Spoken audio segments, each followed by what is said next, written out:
Bonjour, voici les titres de cette édition. Nous parlerons actualité avec Jermaine Jackson qui accuse son ex-femme d'avoir dérobé ses royalties. Ensuite, nous ferons le portrait d'Angélique Kidjo. Nous parlerons aussi littérature avec Une vie de boy qui est un roman de l'écrivain camerounais Ferdinand Oyono. Et pour finir, nous parlerons musique avec Drake en concert à l'Arco Hotel Arena de Paris en mars 2019. C'est officiel. Tout de suite, le développement.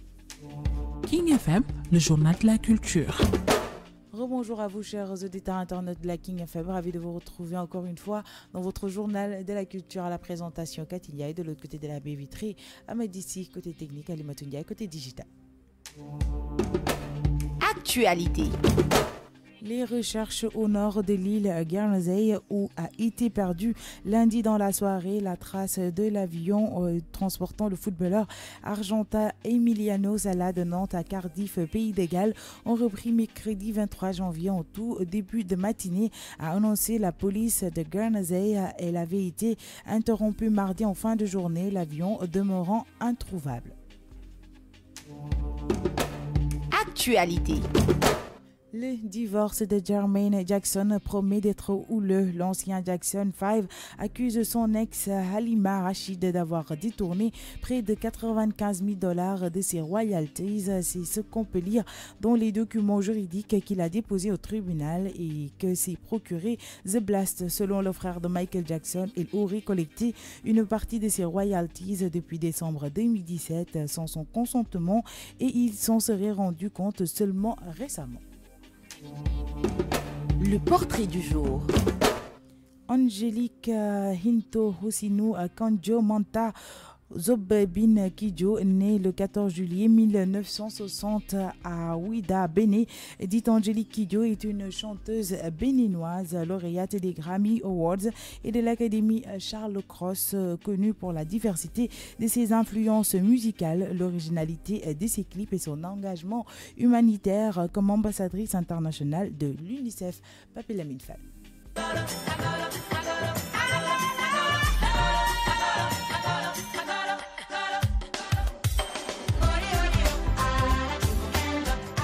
Angélique Kidjo est née à Ouida, au Bénin, en 1960. Son père est un fond de Ouida, receveur de poste, et sa mère, une Yoruba, directrice d'une troupe théâtrale et femme d'affaires avertie. Angélique Kidjo est septième de leurs 10 enfants.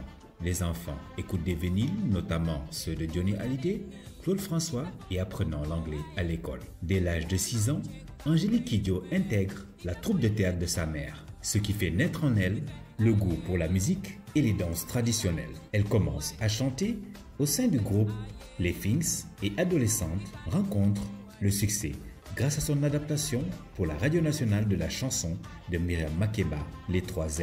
Elle enregistre ensuite l'album Pretty avec l'aide de son frère et du producteur camerounais Ekambi Brillant. Cet album contient les chansons Ninive, Béagossi et un hommage à Bella Bello, une chanteuse togolaise qui fut l'une de ses sources d'inspiration. Le succès de cet album lui permit de faire une grande tournée en Afrique de l'Ouest. Les conflits politiques incessants au Bénin l'empêchent de poursuivre sa carrière de façon indépendante dans son propre pays. En 1983, elle s'installe à Paris où naît sa fille en 1993. Tout en travaillant pour payer ses frais de scolarité, Angélique Kidjo suit des cours de chant au Centre d'information musicale, une école de jazz parisienne réputée. Elle y rencontre son futur mari, Jean Hébré, musicien et compositeur, avec qui elle écrit la majeure partie de sa musique. Elle est initiée à un nouveau rapport avec les Français par l'écoute de Jacques Higelin, Serge Gainsbourg et Claude Nougaro. En 1985, elle réalise sa première formation au ACP, la Manufacture Chanson. D'abord choriste de groupe africain de Paris, elle devient en 1985 la chanteuse du groupe de jazz africaine Pili Pili, formée par le pianiste néerlandais Jasper Van Hoff. Elle collabore à 3 albums de Pili Pili. Jaco en 1987, Be Into Me en 1988, produit par Marlon Callen, et Hotel Babou en 1990. Elle enregistre un album solo, Parakou, par le label de Jazz Open. Angélique Kidjo est alors découverte à Paris par Chris Blackwell, le fondateur jamaïcain d'Island Records, la maison de disques de Bob Marley et U2. Il la signe en 1991 sur son label Mango. Elle enregistre 4 albums chez Island jusqu'au départ de Chris Blackwell. En 2000, elle signe un contrat à New York avec le label Columbia Records pour lequel elle enregistre 2 albums. En 1996, elle chante au concert du prix Nobel de la paix qui rend hommage à Carlos Felipe Jiménez Bello et à José Ramos Horta pour leur action au Timor oriental. En 1998, elle participe à la tournée Lilith Fair de Sarah McLachlan. En 2002, elle chante au concert du prix Nobel de la paix en hommage au président américain Jimmy Carter. En février 2003, Angélique Kidjo interprète Voodoo Shield de Jimi Hendrix au Rio City Music Hall de New York, aux côtés de la légende des Chicago Bulls, Buddy Guy et du guitariste Vernon Reid, pour le film produit par Martin Scorsese, Light Night in the Boat, One Night in the History of the Blues, un documentaire sur l'histoire du blues avec de nombreux artistes de rock, de rap et de blues. En 1998, elle s'installe aux États-Unis où elle est d'abord étonnée que son public soit essentiellement blanc. Son mariage avec un Européen blanc étant mal admis par la communauté afro-américaine. Elle reconnaît ensuite un succès partagé couronné en 2007 par un Grammy Award. En novembre 2003, Angélique Kidjo chante au Cap en Afrique du Sud avec Peter Gabriel et Youssou N'Dour au grand concert pour la fondation de Nelson Mandela. En mai 2004, elle participe au concert We Are the Future produit par Quincy Jones à Rome devant 400 000 personnes. Le spectacle aura lieu au Cirque Maxime avec la participation d'Offrey Winfrey, Alicia Keys, Andrea Bocelli, Herbie Hancock, Angela Jolie et d'autres stars internationales. En mars 2005, elle chante devant 50 000 personnes lors du concert Africa Live de Dakar organisé par Youssou N'Dour pour lutter contre le paludisme avec la participation d'un grand nombre de stars africaines. En juin 2005, elle participe au concert Live Aid présenté par Angelina Jolie par Peter Gabriel au Royaume-Uni. En 2007, elle fait une reprise de la chanson Happy Xmas de John Lennon avec sa fille pour la compilation Instant Karma de Amnesty International Campaign to Save Darfur. Elle part en tournée en Amérique du Nord en 2007 avec Jones Brobans.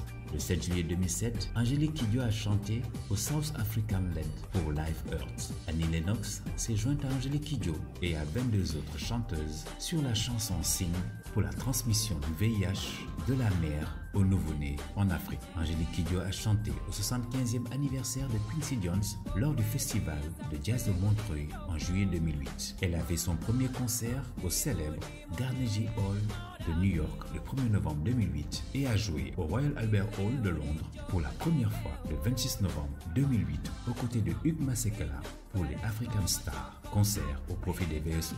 Angélique Kidjo est l'un des interprètes de la vidéo Priest of Silence, produite par Amnesty International à l'occasion du 60e anniversaire de la Déclaration universelle des droits de l'homme. À la suite de son engagement pour la campagne de Barack Obama, elle participe le 20 janvier 2009 à l'African Diaspora Inaugural Bowl, un des bowls organisés à Washington lors de l'investiture présidentielle. Elle participe le 10 juin 2010 au concert de lancement de la Coupe du monde de football en Afrique du Sud aux côtés de Shakira, Alicia Keys, John Lennon et Black Eyed Peas. Depuis le 14 octobre 2016, elle est l'un des membres du jury de l'émission L'Afrique a un incroyable talent. Elle interprète le 11 novembre 2018 Blue à l'occasion du centenaire de la sanctuaire de la Première Guerre mondiale qui se tient à Paris.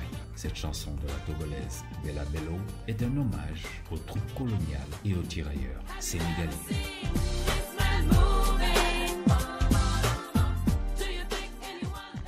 Merci à vous, Papi Lamine Fall. Littérature. Une vie de boy est un roman de l'écrivain camerounais Ferdinand Oyono paru en 1956. Joseph Tundi Boy instruit travaille chez un fonctionnaire colonial. À travers son regard, l'auteur passe au crible de sa critique les rapports entre Français et Africains à la fin coloniale. Angèle Béatrice Basse. C'est un jour de septembre 1929 à Ngoul-Malong que naît Ferdinand Oyono, écrivain et homme politique camerounais. Il est l'auteur de 3 romans, tous dans la thématique de la colonisation. Dont celui qui nous intéresse aujourd'hui, Une vie de boy. Paru en 1956, Une vie de boy nous narre la tragique histoire de Tundi, jeune garçon camerounais qui s'enfuit de son village natal pour échapper à un père cruel, pour se rendre à Dagan, ville coloniale où il retrouvera le père Gilbert, Ce dernier lui apprendra à lire et à écrire. Préférence en matière de littérature coloniale. Une vie de boy fait figure de témoignage dans une société où les relations interraciales étaient enfuies dans un discours lénifiant imposé par les Blancs. Ferdinand Oyono signe là un véritable symbole qui, plus de 40 ans après, reste toujours d'actualité. Tondi, dorénavant renommé Joseph, se met à tenir un journal intime où l'on y découvre au fur et à mesure ce qu'est la vie d'un boy, comprenez, esclave domestique, au sein d'une colonie française avec tout son lot de discrimination et de mépris. Critique acerbe du système colonial au même titre que d'autres classiques comme Batouala de René Maran, Une vie de boy est aujourd'hui considéré comme l'un des chefs-d'œuvre de la littérature africaine, ce qui lui vaut indubitablement sa place dans ce top. Même si on peut regretter que Ferdinand Oyono ait mis plus tard son talent au service des causes moins altruistes, Une vie de boy n'en reste pas moins un livre indispensable, un regard unique sur une étrange réalité. Musique.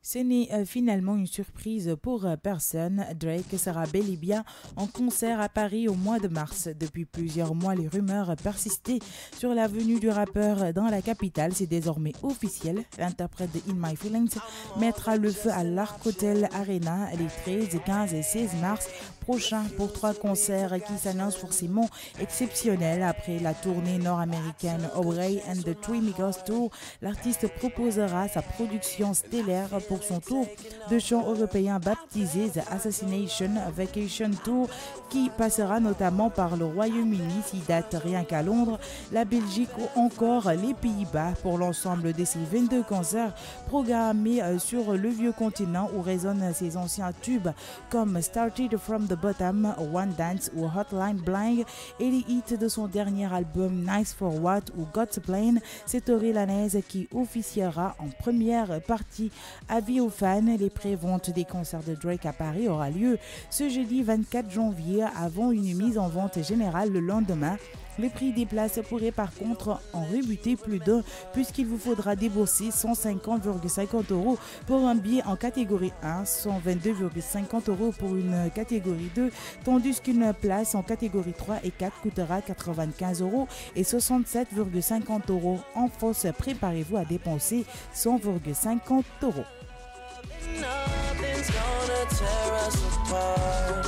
It's more than just a mission. Hey, hey, hey. You hear but you don't listen. Toujours en musique, Demba Guissé vient de sortir son tout premier album intitulé 15e étage. Nous avons entretenu une petite interview avec lui, mais nous y reviendrons dans nos prochaines éditions.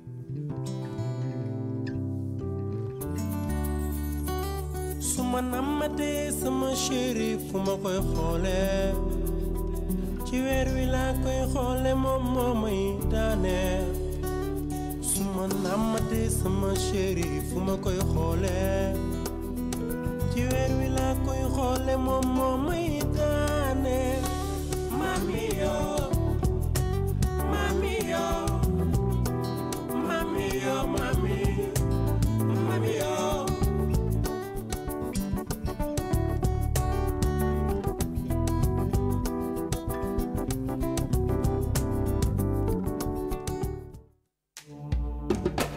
Sport.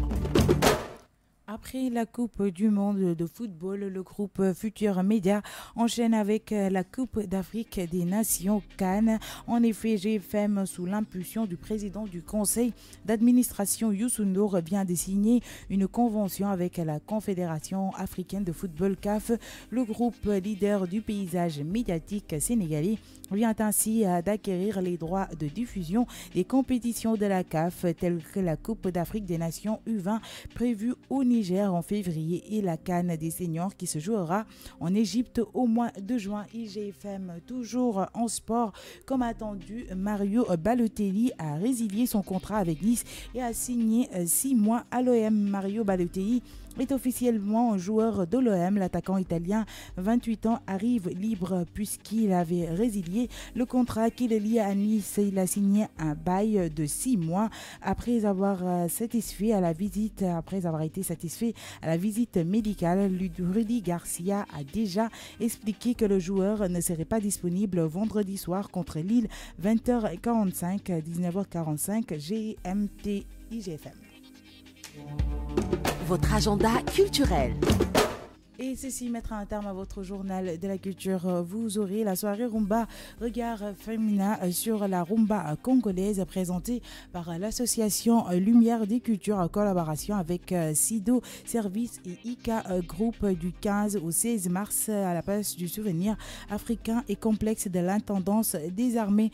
Vous aurez aussi le prochain marché mensuel des produits locaux des Guinou qui se tiendra le 13 octobre à la place du souvenir et le World Surf League Championship Tour. Les Sénégal pro une étape de la Coupe du Monde de surf au Surfer Paradise à Almadi Dakar du 27 au 31 mars 2019. Culture, musique, art, cinéma, danse, tout ici. Le journal de la culture sur King FM avec Cathy. Et voilà, chers auditeurs internautes de la King FM, c'était tout pour votre journal de la culture version française. Merci à Médici pour la gestion technique. Merci à Limatou Ndiaye pour le digital. Je vous donne rendez-vous à 17h30 pour la version Wolof. C'était le journal de la culture sur King FM.